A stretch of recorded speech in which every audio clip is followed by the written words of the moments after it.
Morning, everybody. Just on my way home from work.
Next light's going red, which means this one should be turning red or green any second. That's how mistimed these lights are. They made an illegal U-turn. And so did that Nissan.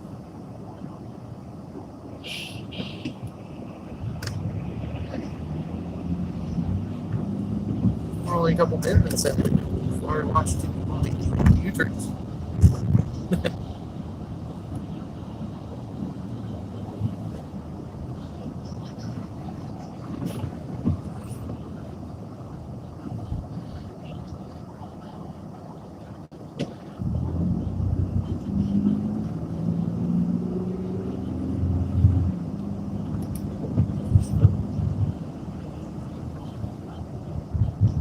There.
If any of you guys are planning on heading out this morning or later in the day, be sure to drive carefully. They said it's supposed to keep raining until about noon, but afterwards, a couple of showers might roll in.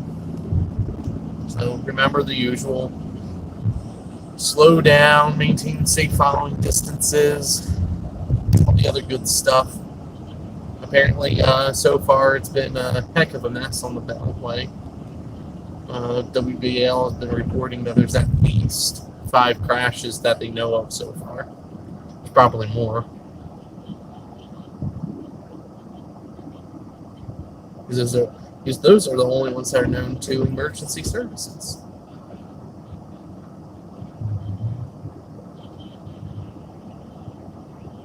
Which probably means there will be a crash. I'm surprised there isn't one already by the Pepsi sign. On 83. That's like almost a given whenever it rains. There's always a crash by the Pepsi sign. It's bad when people on the radio are like half the time don't even say it. They're just like, there's a crash on the 83.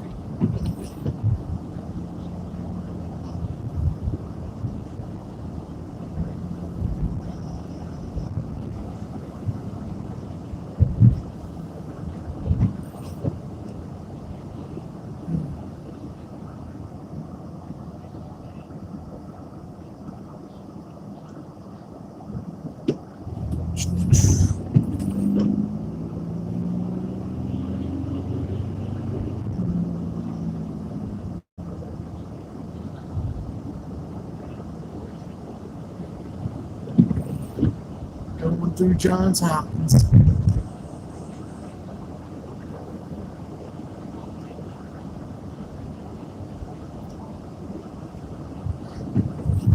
I do have to admit, I find it weird how Johns Hopkins University is here, and then the hospital's a couple was like in East Baltimore or somewhere. I forget exactly where, but yet I believe it's Union Memorial. I want to say is like right here, like right next to the campus. If I make the right at the next light, I'm like driving through the middle of the hospital complex, but it's not Johns Hopkins, which I just think is weird.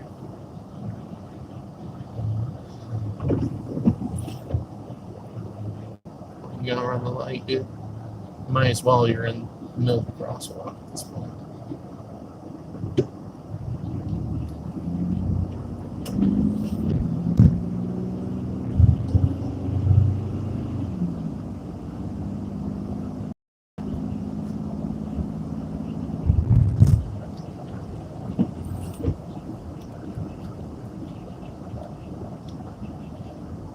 Get out of the road, Mr. Birdie.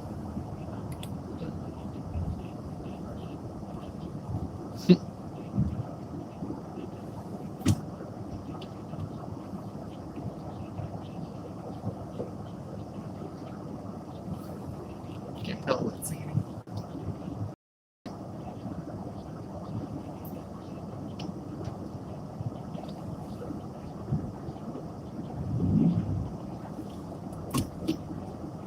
But just gonna have to make sure I go to the right.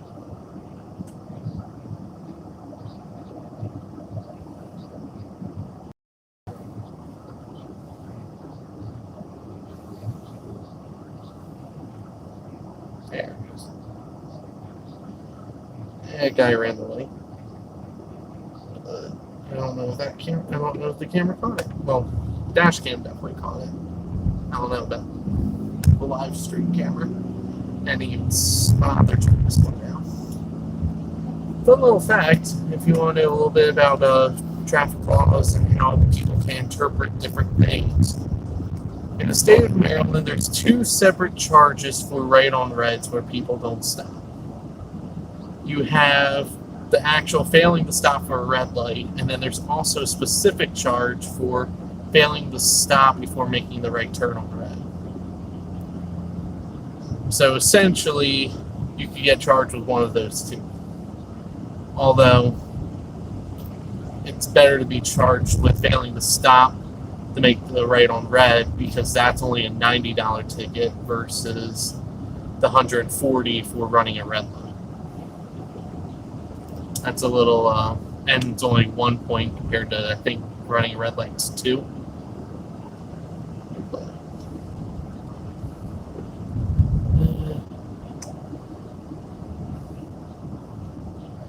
yeah, doing not bad. Just got off of work, first day back after 4 days off. Can't complain. My job, it's they've been giving us paid administrative leave a couple of days a week. Mostly because they just don't want to pay us the overtime. Because the way that my place does getting paid is that they give us extra pay when the place is closed. But since I'm an essential employee and I'm still having to report to work, they give you extra pay. But so they're giving us paid days off instead of it's actually saving them money. But I can't complain. There's my job, there's really not much to do, so it's personally I would rather just get paid the regular amount, know that I'll have a job in July when my contract gets renewed, then have to worry about all that.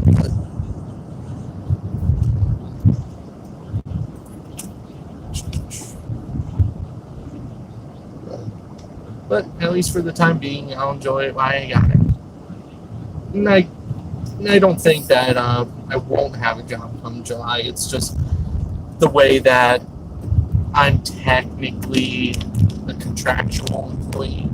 So if come July 1, if they don't have enough money in the fiscal for the next fiscal year, they could cut me. But I highly doubt that would happen. But I wouldn't say that's a complete possibility. But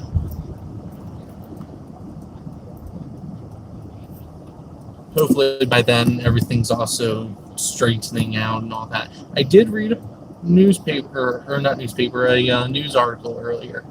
I forget which news source. It might have been WJC. It's a local station up here. They said that Oxford University in England is currently, I think it was Oxford. Well, the England Oxford might have been a different one. I don't know. But they're currently running a human trial of a possible vaccine, and they're saying that it's got an 80% chance of being successful, and as long that guy cut the corner big time. As long as everything goes according to plan, they said they might be even able to roll it out in the emergency fashion come September. So if that's true, and I can't put enough emphasis on that, that's definitely a good thing.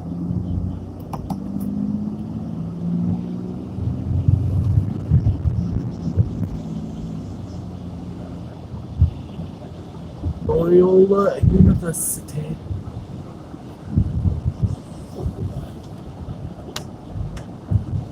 Mama MD's alma mater's up here too. She went to Notre Dame or Dane. No, whatever it is. I always get the two mixed up. Was it Notre Dame? Yeah.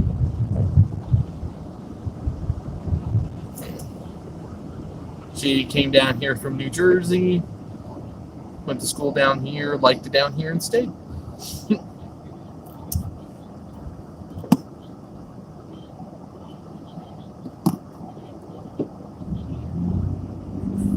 Headlights on, or wipers on, headlights on. It's funny, even though my car's got automatic lights and that they are actually would be on normally, I have mine turned on in manual mode because that way I know even if it gets light or out, they'll stay on.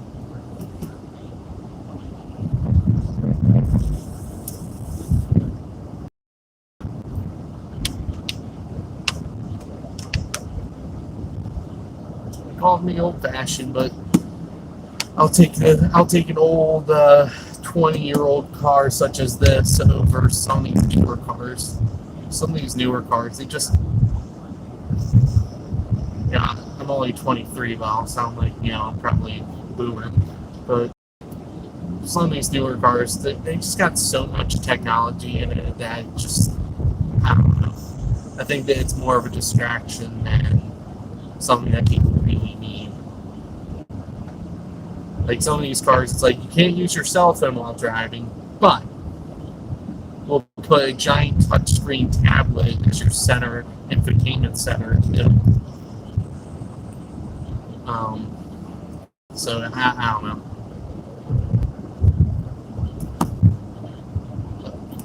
I'm also a lot of ways. So.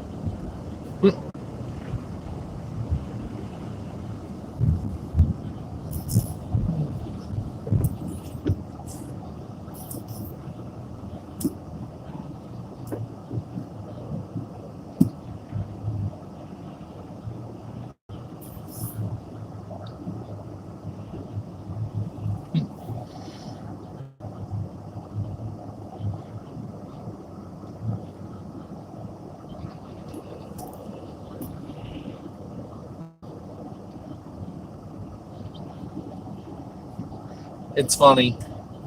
Out of curiosity, what kind of car? A newer one or the older one? I think it was SoCal that said that. because I just laugh because I'm currently in the Aztec right now. This is a 2001, and it's just funny compared to my Crown Vic, which is an '08. This thing has more stuff in it than the Vic does. The Vic literally only has an AM FM radio. That's it. It doesn't even have a CD player. Westminster City, the place I bought it from, they apparently go with the cheapest option they can get.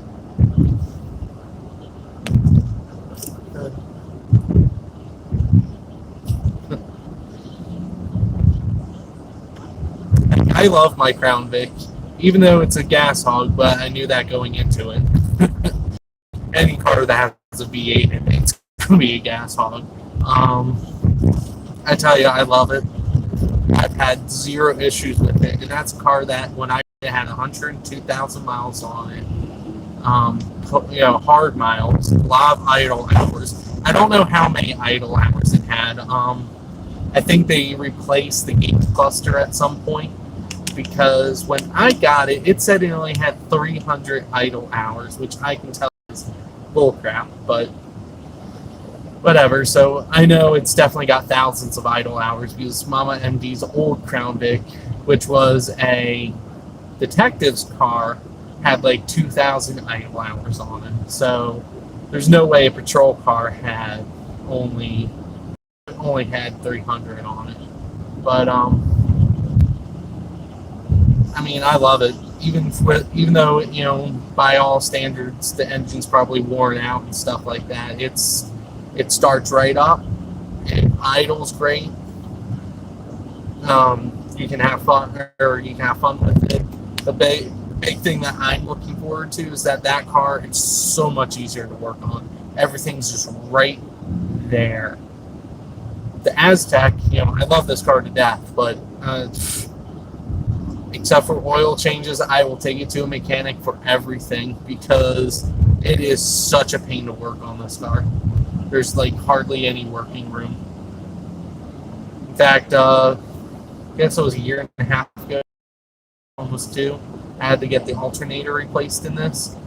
I had to take it to the mechanic, because the place where GM put the alternator, they shoved it all the way in the back of the engine bay, and in order to get the room you need to remove it, you have to actually rotate the engine. You have to unbolt the engine from its mount and rotate it forward.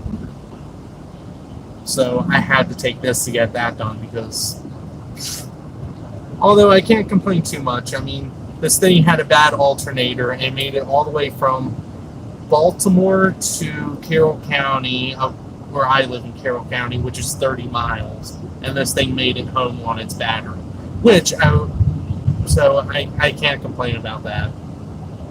But granted, I also did the smart thing. I shut off all the non-necessary electronics, like the air conditioning and stuff like that. That way it was just pretty much as little electronics. But the Vic, though, I mean, when I bought it, I took it to get inspected, and because here in Maryland, whenever you buy a used car, to get inspected, if you buy it third party.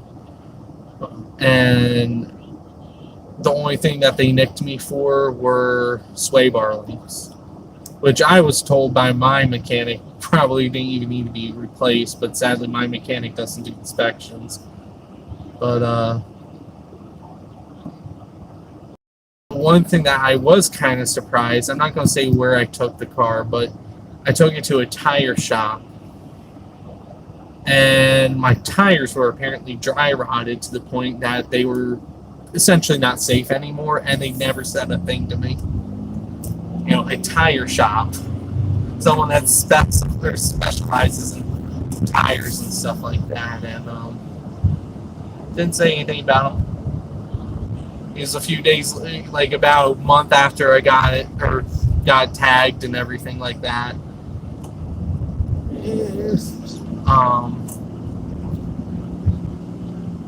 driving it down the highway, my driving good light, as I like to call them, the tire pressure light came on, and I stopped, filled it up, seemed fine, got home. Next morning, the light was on again, so I took it up to my shop. I looked over the tire and couldn't see any nails or anything in it. And once I took it up to them, they saw that it was leaking from the bead, and they told me, yeah, the tire's too dry rotted. If we're afraid that if we remove it, it's going to not go back on and all this other stuff. So I ended up getting 4 new tires from my mechanic, who's just a general purpose shop. They don't really specialize in anything. But I was just laughing how the tire shop didn't nick me for bad tires. They got me for something else. And tires they would have made more money on. Because it cost I think just under $500 for all 4. I got some mid-grade Firestones on mine, on the Vic. So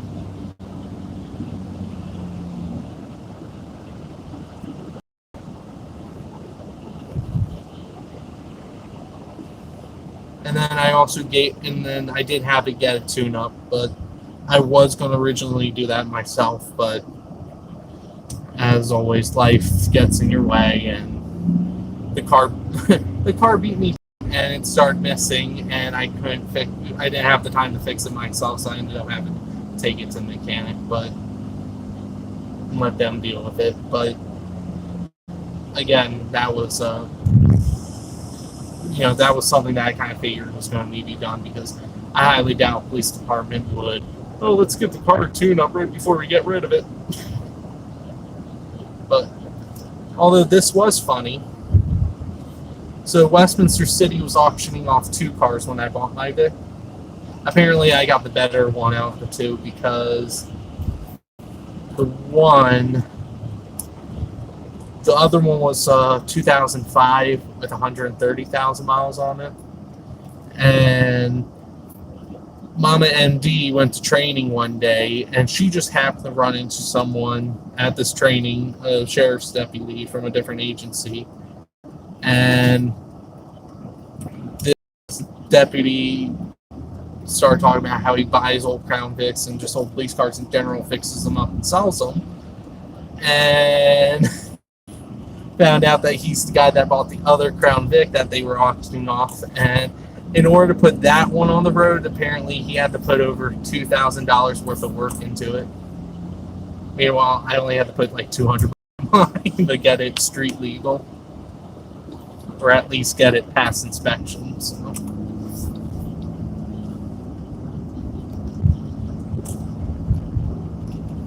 What's that?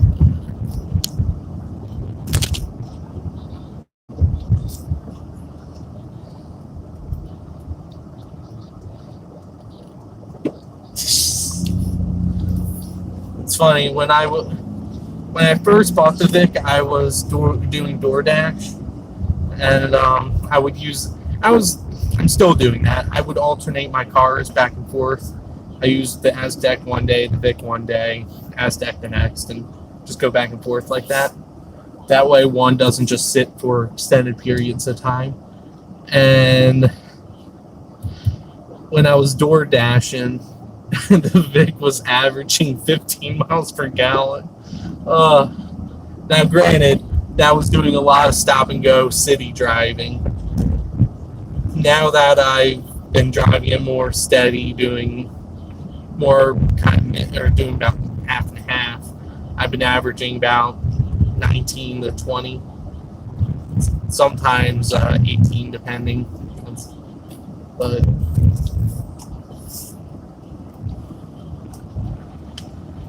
and the Aztec, I usually get about let's see, where am I at right now? I'm at 19.9 right now. This car really depends on the week. Some weeks it feels like I get like 22 average, and other weeks I get like 17. There's like no rhyme or reason. That's just what it does. I don't really question it. This car is 20 years old. It's got 261,000 miles on it, so you know what? It can do what it wants. as long as it gets me from point A to point B.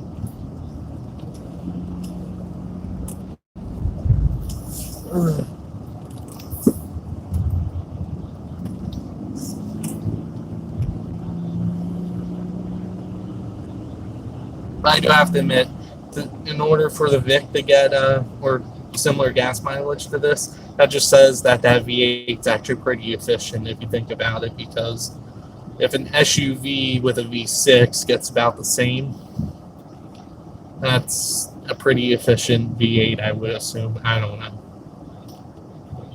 But probably not for 2008, but they also didn't really change the Vic from 99 to 2011 when they discontinued it. But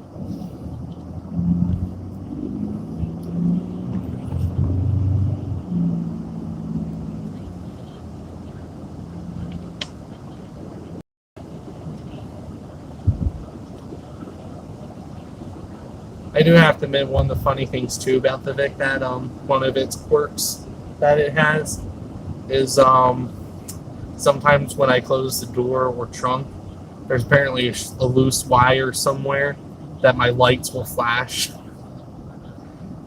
So I've been laughing about that, and I'm just about how much wiring that they actually left behind in that car. They left quite a bit.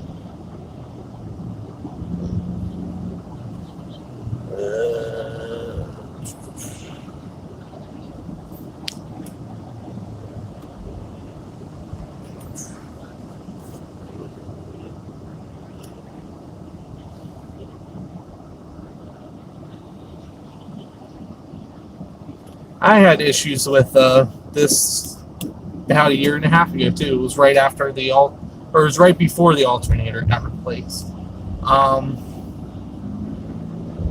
So I was on my way to a funeral in Delaware, and no joke, right as I was pulling up into the church parking lot with my parents, I felt this lurch and the check engine light came on and it was flashing. It's Saturday, it's like 4 o'clock in the afternoon.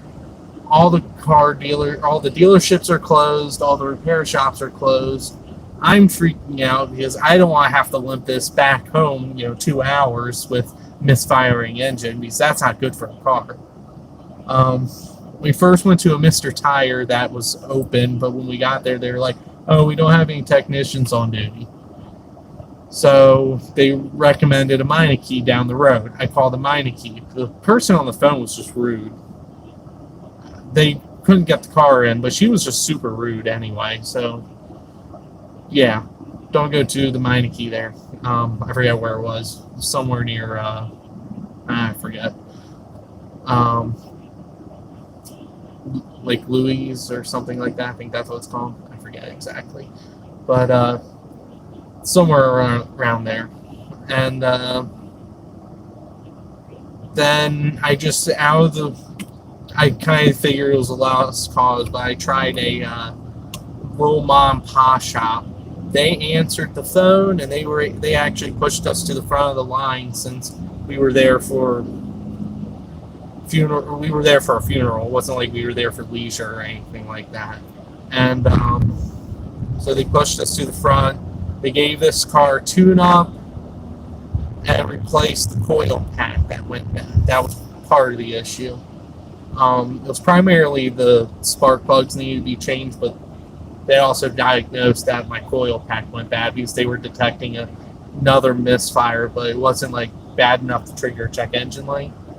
It was actually weird. It was like a partial failure because, yeah, it's a little weird to explain, like the way that the coil pack on this particular car is. And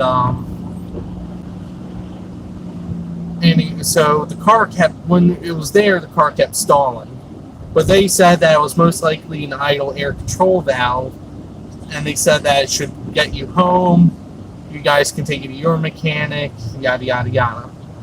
Or it's something that's really easy to fix on this car. It's actually one of the few things that's easy to fix on this car. So my dad and I were like, cool. We drove the car home. It hiccuped every once in a while, but they said that could have been part of it. my dad replaced the idle air control valve. Still stalls when it was at idle and all this other good stuff. So we take it to my mechanic.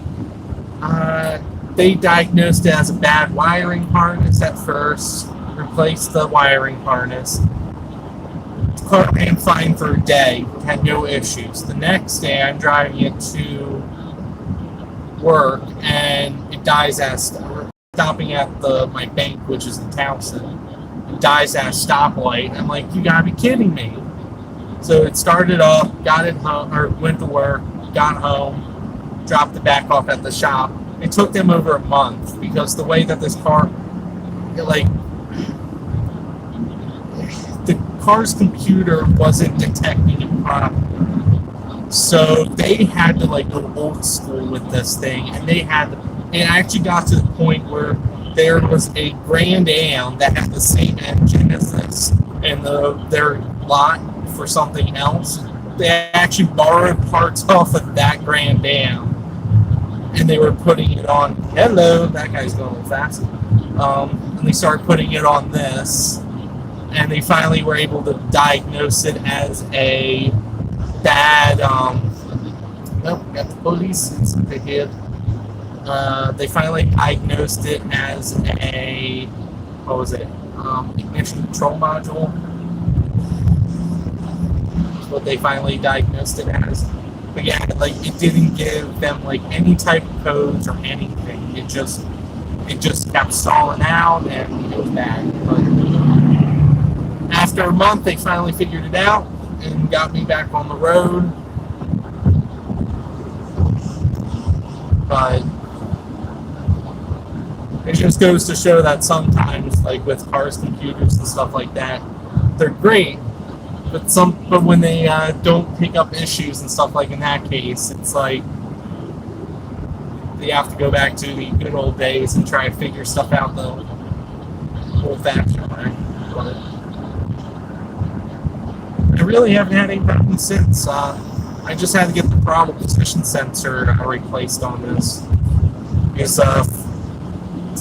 back when I was door dashing, the last month or two of me doing that, this would drive itself. It would go 30 miles an hour, and I wouldn't touch the gas pedal.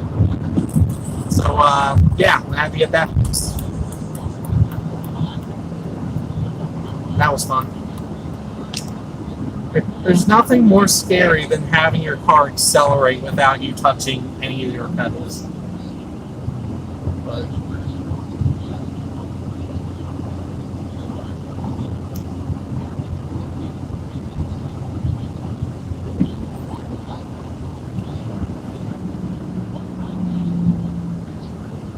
But this car's definitely had a good run. I mean, it's got 261,404 miles.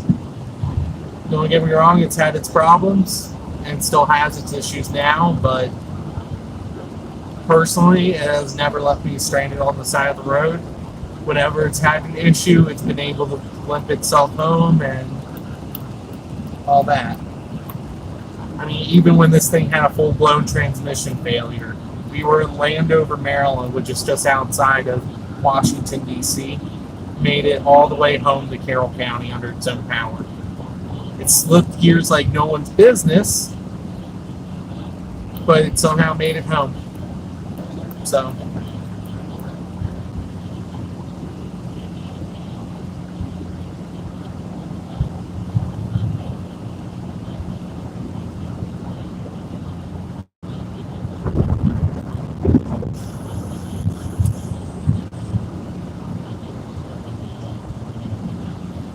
tell if that guy behind me made it last second or not. Might have. I'm not sure.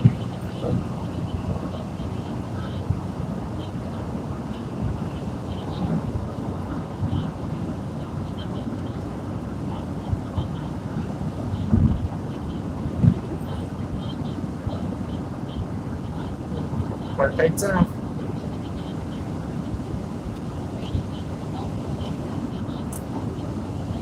Move over for this guy.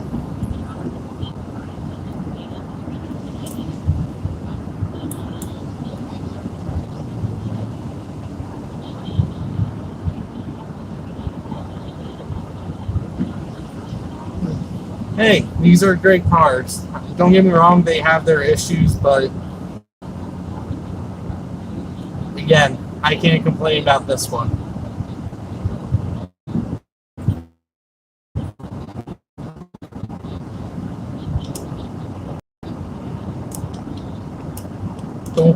Actually, I shouldn't say that. The only complaint I really have about this car is its rusting issue. These the rocker panels are notoriously bad on these cars for rust, and that's actually what's going to be the death of this car. The one on the passenger side for me is has rusted, and last time, or when I went to have an estimate done to see how much it would be to fix, the shop quoted me $7,000. And that's just an estimate. You know, if they started taking the car apart and found that, oh crap, it's even worse, you know, who knows how much it would be. But so that's gonna be that's the slow death of this car, which is why I've been picky and choosy about what I fix on it. It's like I fix stuff that I need to fix to keep it on the road, but at the same time, it's like if I like blew a rod or something like right now, yeah, that's probably going to be it for this. But that's one of the reasons why I bought the Crown Vic, is that I know this car's days are numbered, but so I figured I would get what I wanted. Because even though my parents were like, oh, we'll buy you a car, but they wanted to get something that, I don't know, I just wanted to make sure I got something that I wanted. So, and I tell you, the Vic is awesome because plenty of room for everyone and lots of trunk space. Lots of trunk space.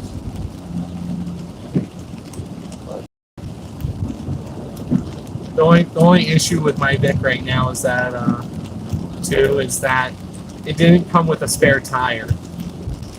So I bought the rim online. I have the rim in my garage, but then all the stuff with the virus hit, and I just haven't gone up to any of the repair shops in town to get a cheapo tire put on, because it's the spare tire. So I'm just going to get the cheapest thing I can get and throw it on there because it's going to be the spare. I mean, I'm not going to go hog wild on a spare tire.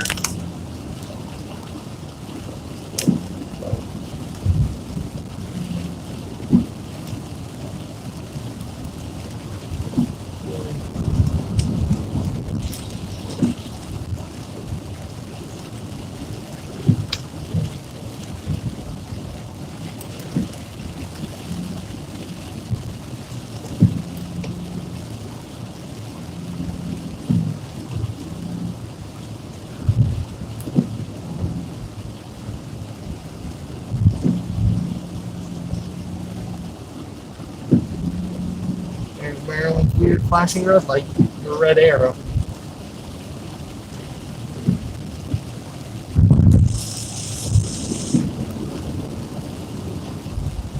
I know I've talked about in other streams, but yeah, Maryland's weird when it comes to those flashing red arrows. We're like one of the few states that actually use that.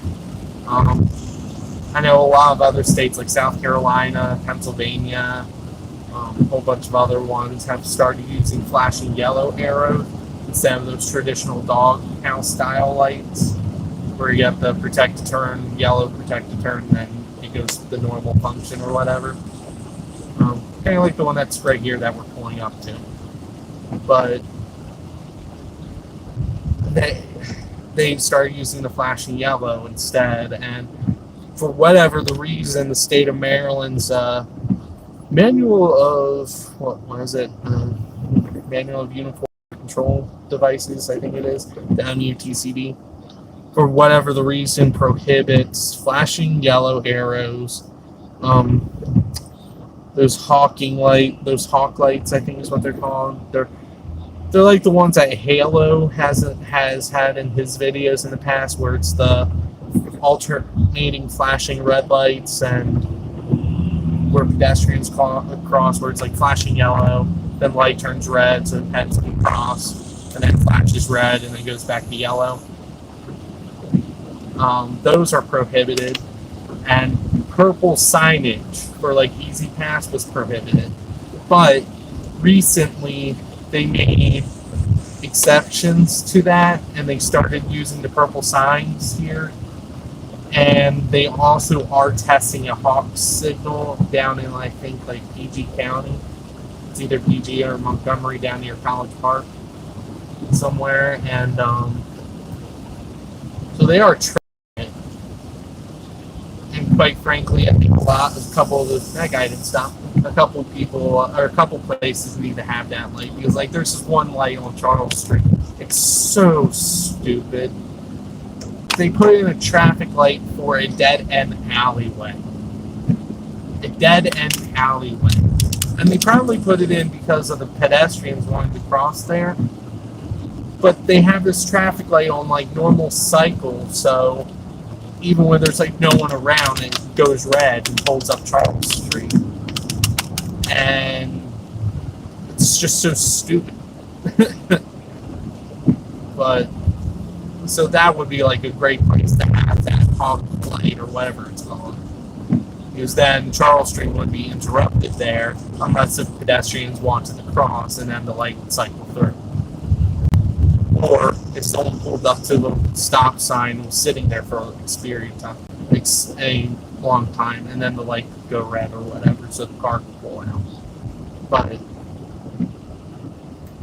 I digress.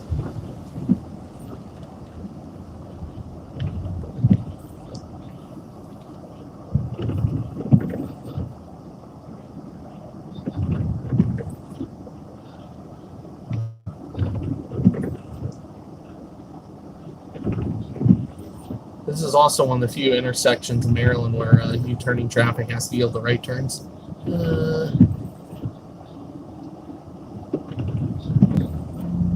What was that? Let me turn my brightness up. It's not midnight anymore. I can have my phone screen on.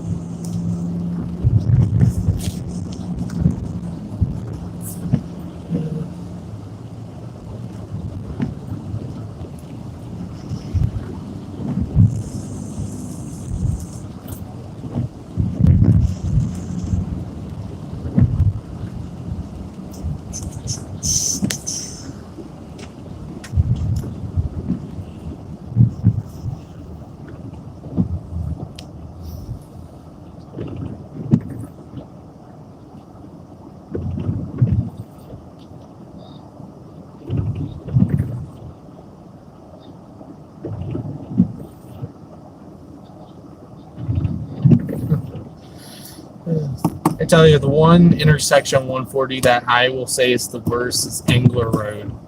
140 and Engler Road in Westminster. And it's really not that bad of an intersection, but for whatever reason, excluding the one half. Hello, can you stay in your lane? Excluding the one half.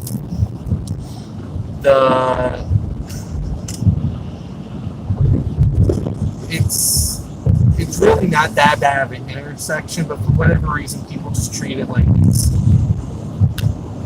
People just forget how to, like, navigate it. I don't know how to describe it. Because like, every time I've gone through it, I've never had any issues, but there's always just crash after crash after crash after crash there. That guy cut the corner, so he wouldn't have to wait. And it's just...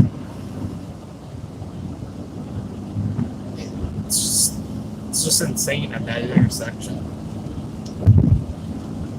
But like, the only side I really think is that's bad or poorly designed is what direction is that? Engler going westbound? No, south. Engler's north-south. So Engler going south. That, and like crossing over on 140, so going from Buffalo Wild Wings side onto Chick-fil-A side. That side's poor because the left lane, the left through lane, gets squeezed by the right left turn lane and the right through lane. So people there, I can see people getting sideswiped there because, but like everything else, it's just, I don't know why people have such a hard time at that intersection.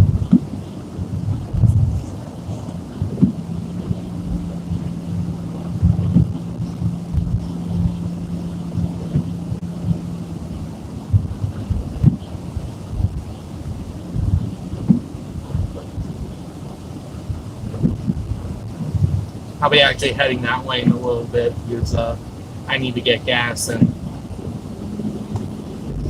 I have like 35 cents off at Sheetz, so and I like the Sheetz in Westminster better than the one in Manchester, so, and it's cheaper. Oddly enough, it's cheaper. Sheetz in Westminster is off a main highway, and the one Manchester, I mean, it's on a main road, but I don't know what it is, but that place is like so much more expensive than like the rest of the area. I mean, I think I know why, because there's only like three gas stations in Manchester. One's full service, so that one charges more, and the other one's like on the outskirts, and then the next one's like up near Botany Valley. So it's Sheetz can kind of afford to be more expensive, so to speak, because the other options in the area are few and far between. And it's also picking up on Pennsylvania people because Pennsylvania, oddly enough, now is more expensive than Maryland. It used to be the other way around. So people stop from Pennsylvania. It makes sense for them to stop there on their way home or on their way to work, get their gas there where it's cheaper, but for the rest of us in Maryland, it's more expensive.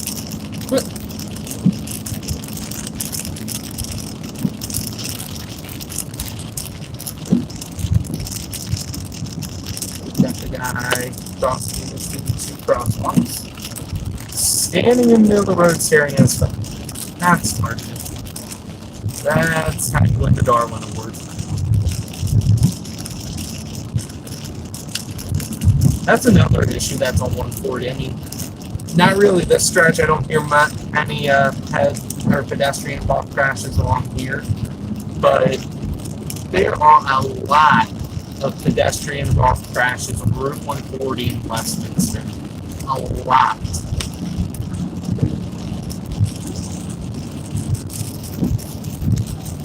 Oh yeah, I mean, we get a lot of aggressive drivers here. Maryland is the whole like DMV area, so Maryland, Washington, and Virginia. Everyone's just super aggressive here. They speed, they cut people off. I mean,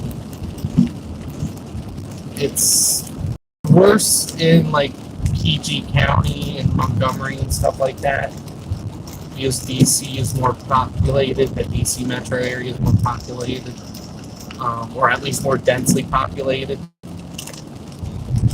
But it's just, the whole DMV area is just ridiculous.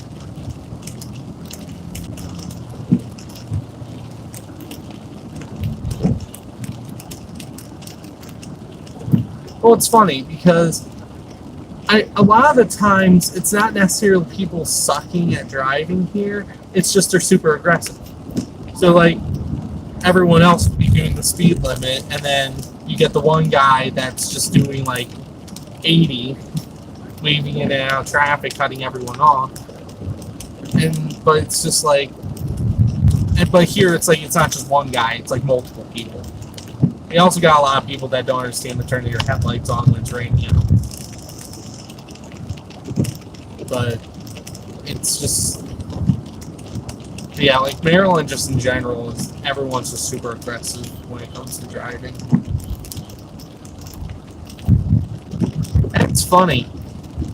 I've only been into, and I would call two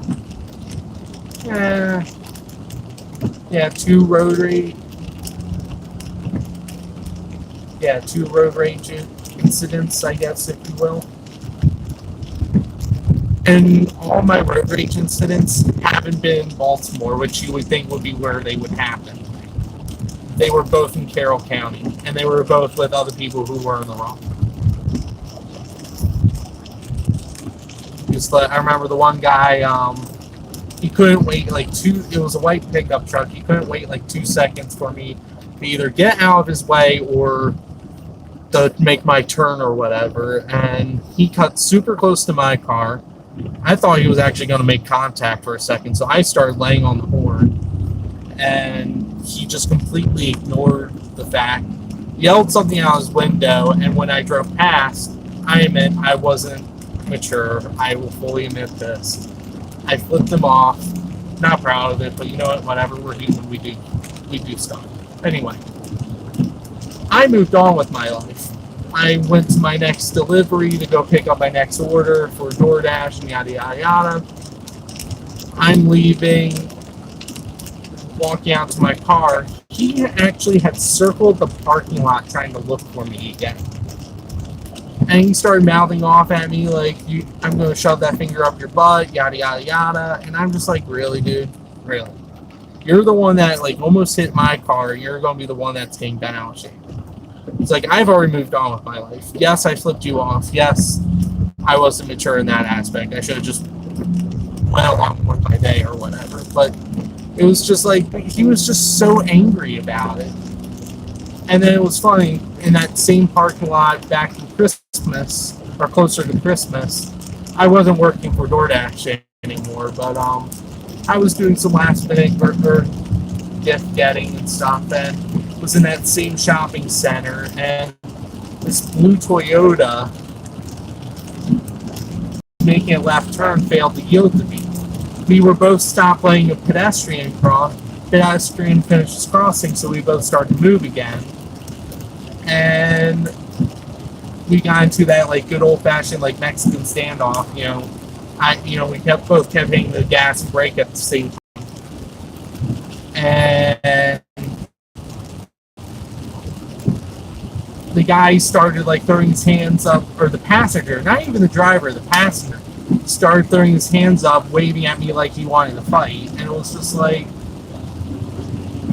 it's like, first of all, the driver should have just yielded like she was supposed to. And second of all, I don't know why he wanted to try and escalate it further than needed. But I just crack up that, you would think that if road rage to happen would be for places that you would think road rage would happen. I've never had any issues down the city. All the issues I've ever had have been up here in Carroll.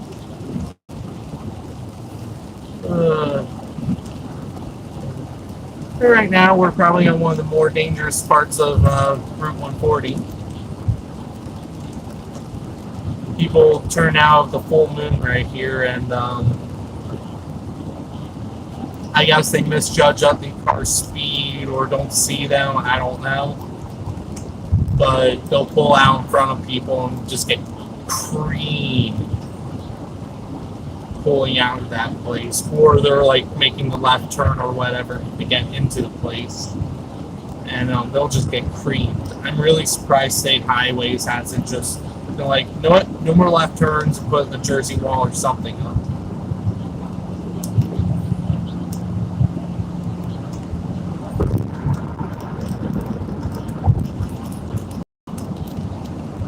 That is true, but I currently have like 35 cents off, I think, right now for my sheets, and I also have can get an additional 10% off, or not 10%, 10 cents off when I use a combination of when I use the one credit card I have. So I usually go there because I can get it pretty cheap there.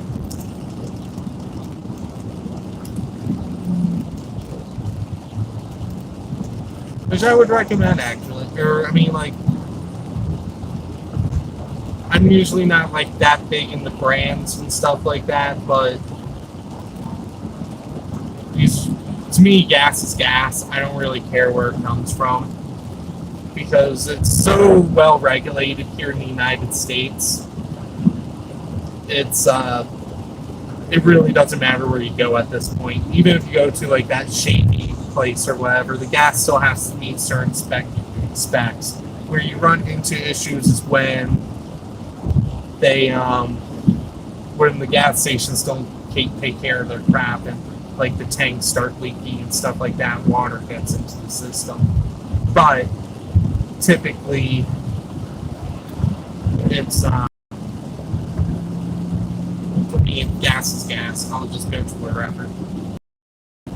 But since I discovered I can get pretty good rewards and stuff with Sheets, I've been going there just because. But like, that's usually if I just feel like going to Sheets. If I need gas and don't want to stop there or go out of my way, because I don't live in Westminster. So this is going out of my way to get gas. Because I get a good discount there, it's kind of worth it. But like, if I'm tired or whatever and I don't feel like going to Sheets, I usually just stop at like Jiffy Mart or something like that up near where I live. Which, for those of you who aren't familiar with the area, Jiffy Mart is a local chain convenience store for Carroll County.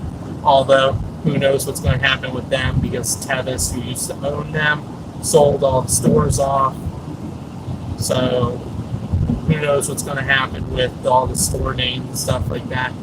I actually used to work for Jiffy Mart back years and years and years ago. It was actually my first job in high school. And back then it was actually a really good place to work.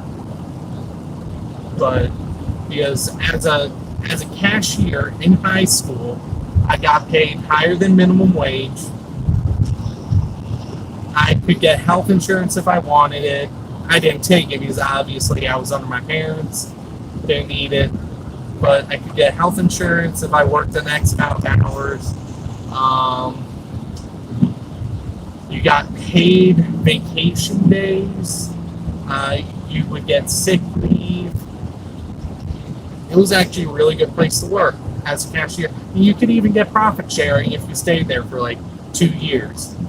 So it was like, so when I was there, it was actually a really good place to work. Not really anymore because, like I said, Tevis sold them all off. So they're now owned by like independent people now. So who knows what their new stuff is now. But I tell you, back in high school, that was definitely the best gig.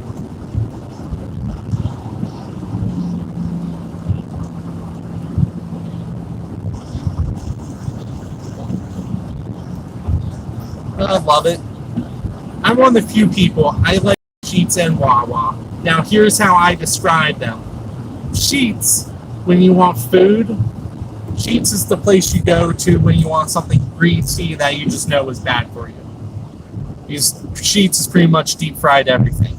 Wawa, on the other hand, is the place that you can go to and not necessarily feel like it's bad for you, even though it still is, but it's not.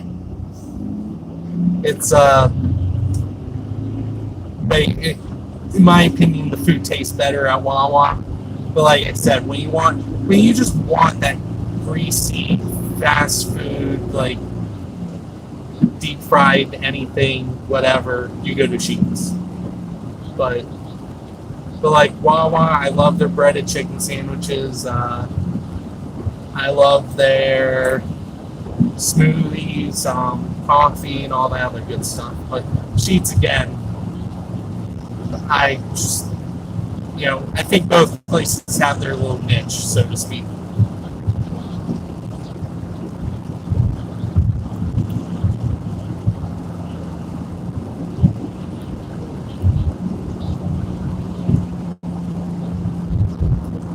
Yeah, Dunkin' Donuts by far is the best coffee. And it's funny, out of the Dunkin' Donuts I like going to, I like the ones in Hampstead the best. I don't know what it is about those two places, but their mixture when it comes to the cream and sugar, they've always hit it like dead on, at least for me. When I go to the one in Westminster, I don't know, it feels like they don't put a whole lot of sugar in it. But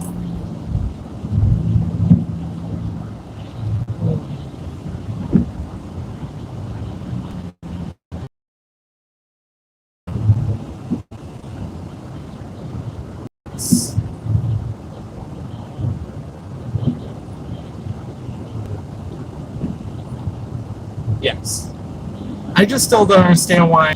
I'm just saying. But yes, Royal Farm does have good chicken. They also have good mac and cheese.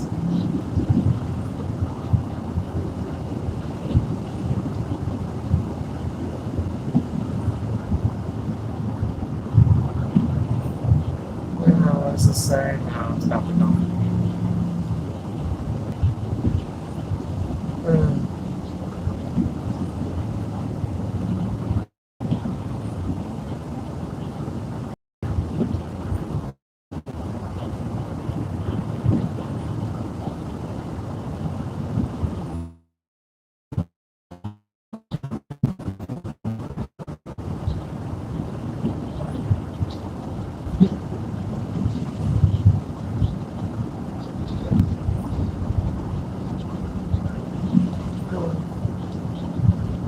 Coming up on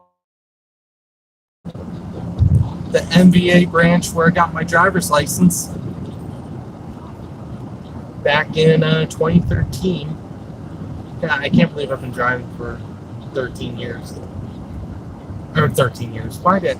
Wow. Over exaggerating that. 7 years. Good lord. Why the heck did 13 come from? I guess because I said 2013. I don't know. Anyway. Yep.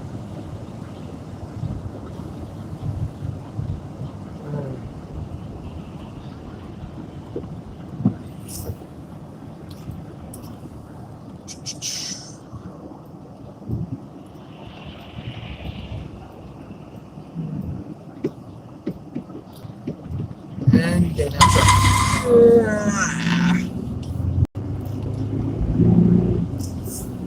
Alright.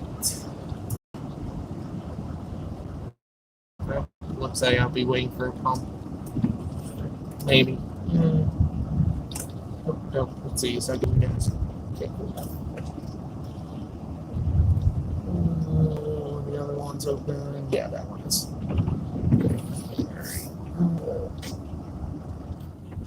And there goes my heater cutting out as usual. All right.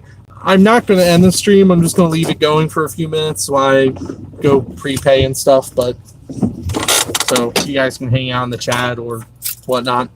It shouldn't take that long because it should take like, 5-10 minutes at the max. But better mask up before I go in. But,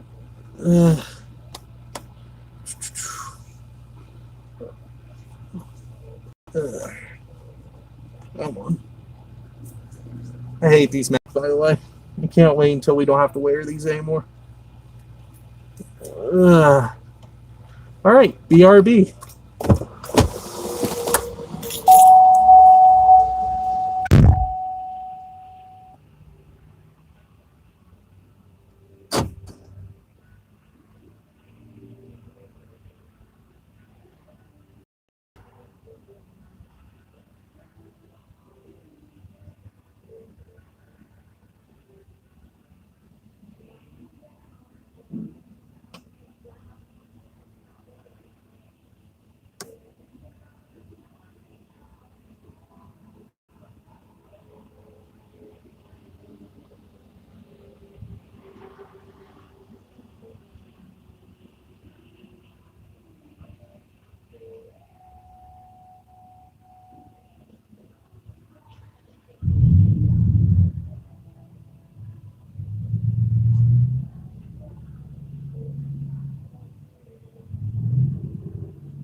Alright, kind of just want to show you guys this real quick.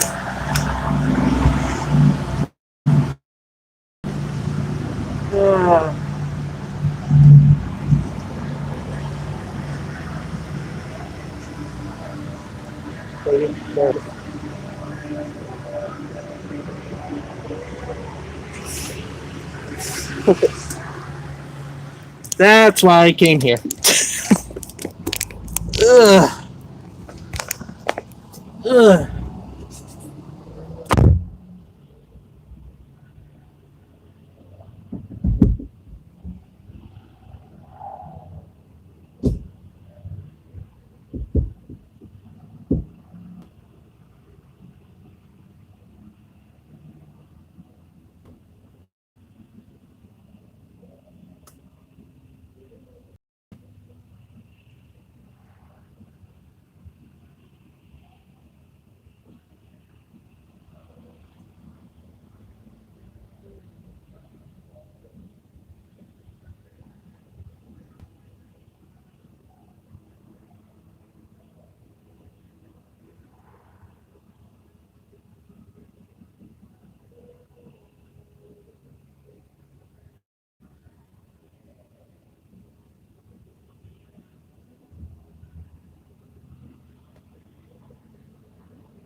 All right, I'm back. What does that say? Oh, my phone just had some sort of warning on it. I don't know what it said. All right.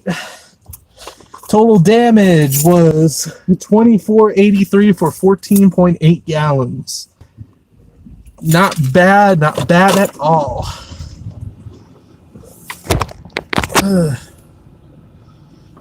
Let's put my phone back in. Come on.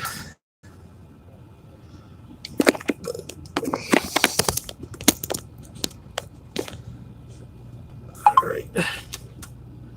Oh, cool. My phone's overheating. So if the phone randomly stops, I apologize.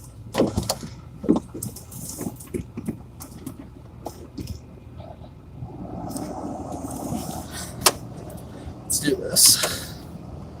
I don't know how much help that's going to be, but point air at it.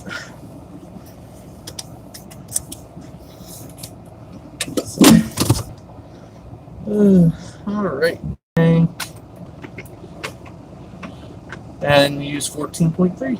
That's about right.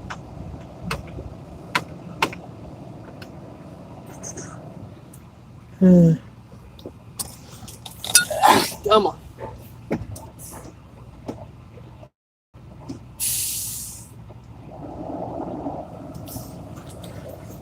All right. On the road again and demonetized due to copyright.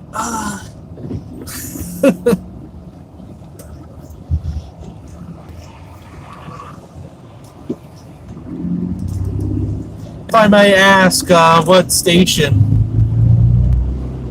Back when I was in, God, that was years ago, so I don't really know many people there anymore, but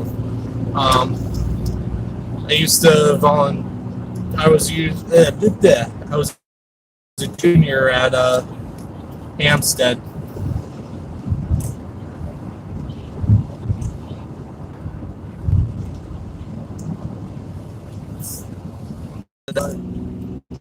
I don't even know if he's still there anymore, to be honest. I think he is, but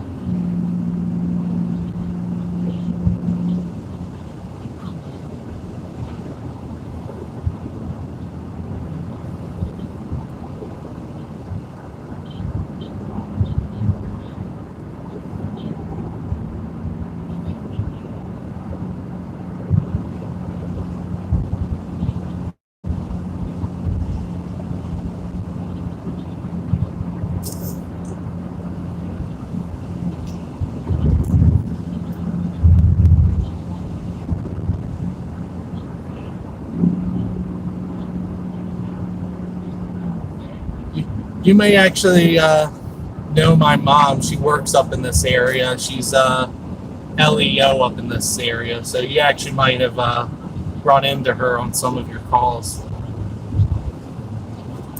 I'm not going to say what agency, but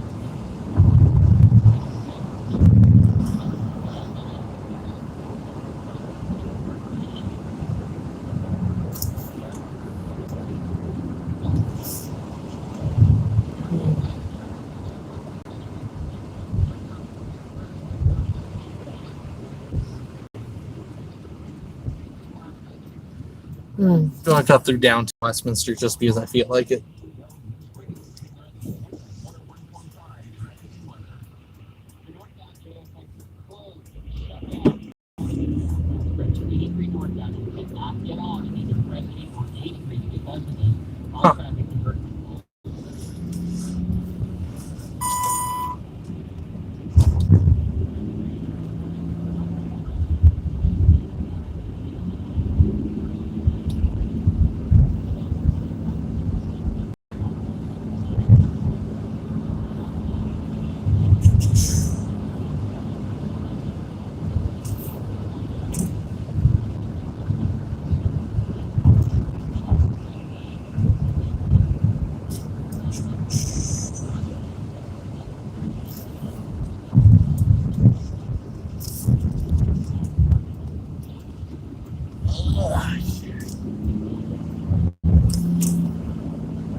quite a few people out and about today.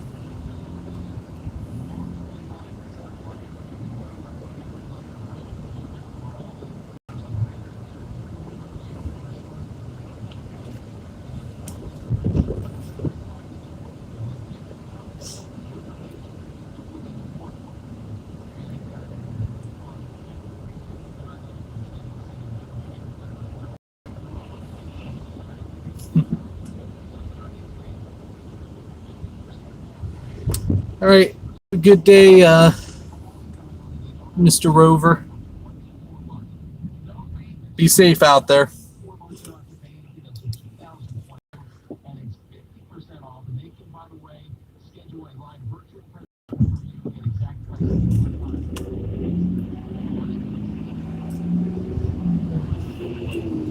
Downtown Westminster, or as I like to call Westmonster.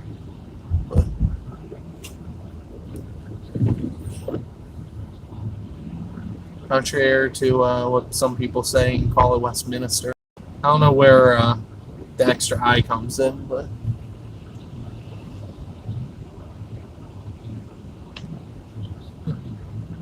it's funny.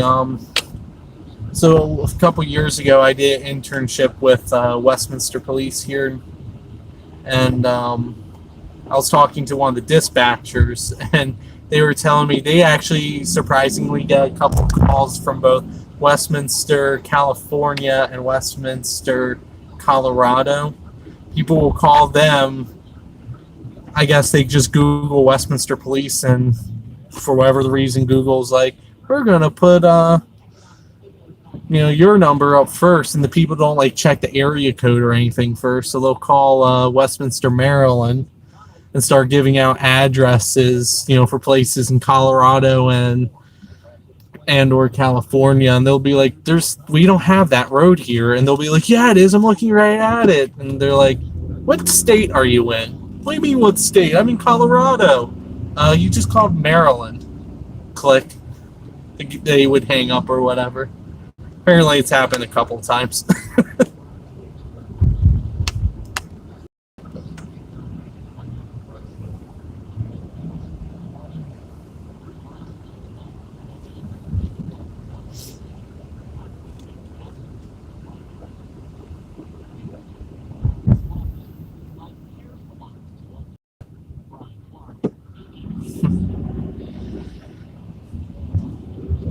Our little Westminster is pretty much just known to be a small little town, essentially.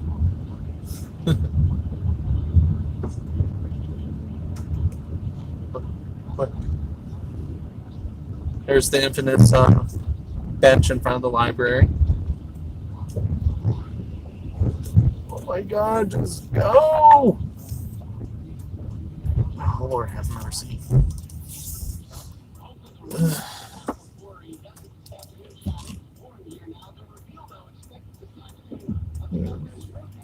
So I don't know if you recognize this intersection, but this is the intersection where I always get the people stopping on the train tracks. And these are active tracks too. In fact, the last train probably came through here around an hour and a half ago or so. Oh, pedestrian, that's why. I was like, why are you stopped? Technically, you don't have to stop. Now, it is nice, but technically, they didn't have to stop you. She wasn't in the crosswalk yet. Technically. But, I mean, I would. Because that's just being polite. And it's raining out, so... I mean, I would want people to stop for me, so it's only fair for me to stop for them. But...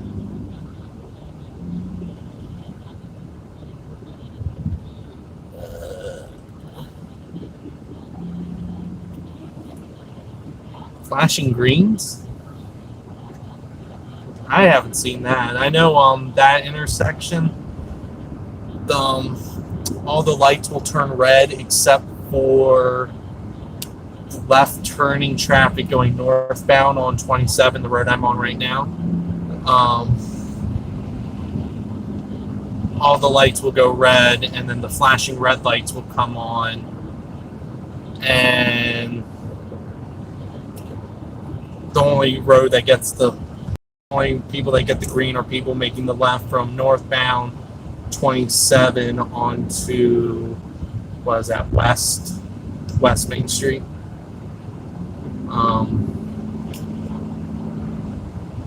That's the only place that it happens at.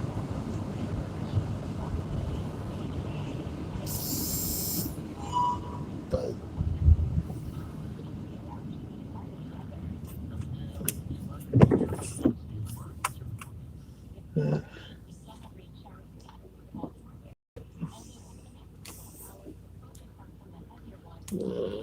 oh, fail safe green.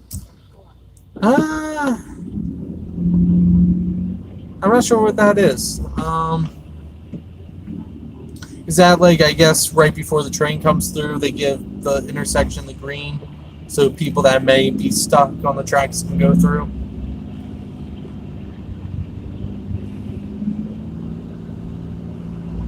Because I know that intersection is programmed to do that. Yeah, that intersection does do it, although it only does it for like a short period of time, and then the light will change red. But again, accidents happen at that intersection so often because people just stop on the tracks and are completely oblivious.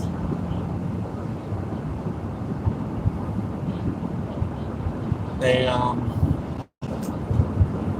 remember not that long ago, I saw one there. I didn't actually like see it happen. I saw the aftermath. And like the train, when it goes through there, it's blowing its horn and it's going super slow, so it's not like it's going fast. And yet people are still just completely oblivious to the fact that there's this big orange train coming right at them, and they get hit by it.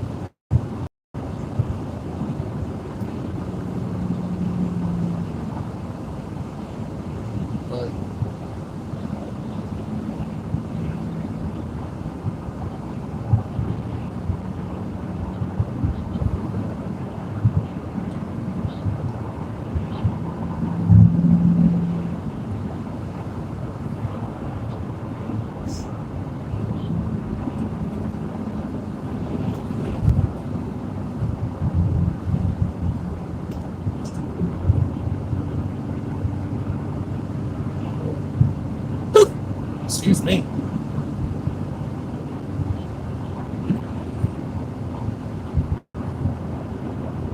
As some warning, the road I'm about to get on, right, I might hit a dead zone, so the connection might get a little spotty.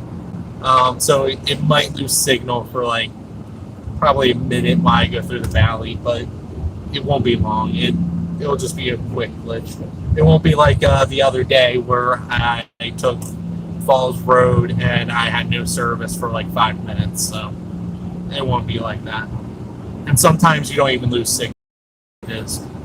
Sometimes you lose signal in this valley, sometimes you don't. It's really weird. So I'm just going to give you guys a warning that the stream might get interrupted for like a minute. So don't leave, it'll come back on. That's just your warning.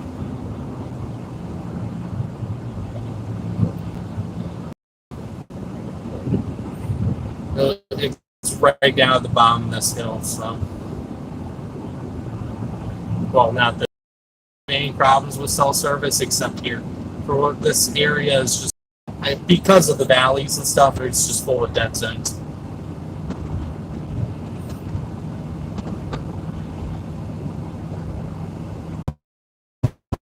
Hey, yeah. Like I said, that stretch has a bad connection, and it's just, yeah.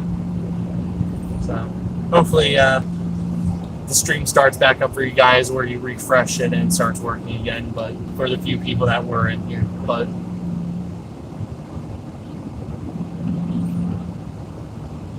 yay! Like I said, dead zone. And what's really funny is that there's a cell tower directly off to the left at the top of the hill.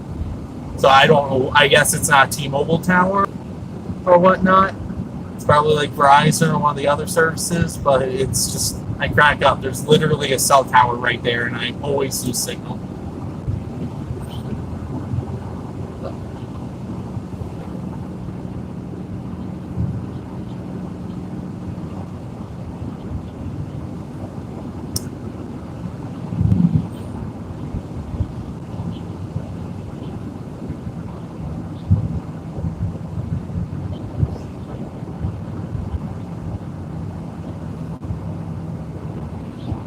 Out of curiosity, SoCal, what's the current temp out where you are? It's currently 45 degrees here, at least according to my car.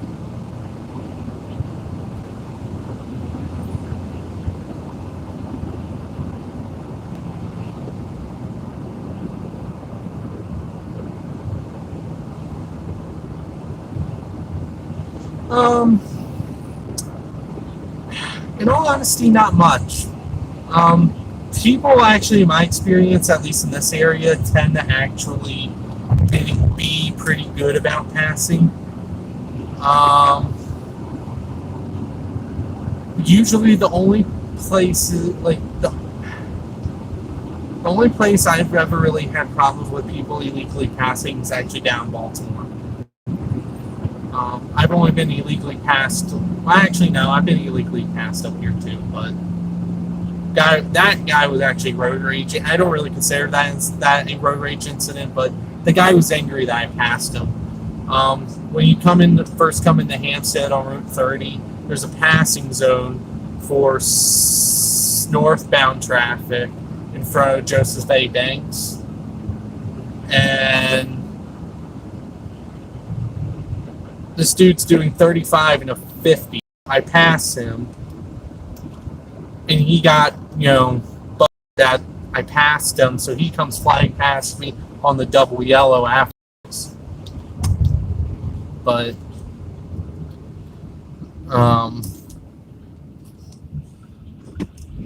someone that can't maintain their lane in a traffic circle. But it was,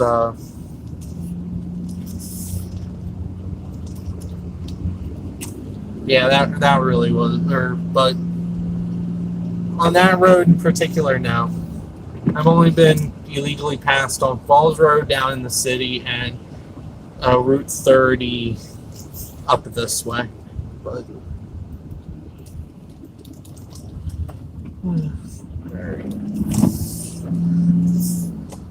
so I'm going to pull off here. I'm going to end the stream. Don't pull off in here to do it. This is my alma mater, by the way, North Carolina High. It doesn't exist. The county closed it a couple years ago, and it's actually now the police academy for the sheriff's office. At least the basement is. So.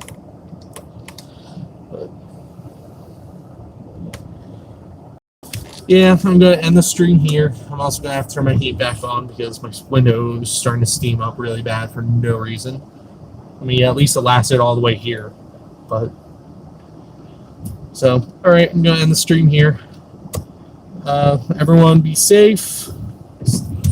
Enjoy your day, and remember to wash your hands and be just, I guess, careful out there. All right, peace out.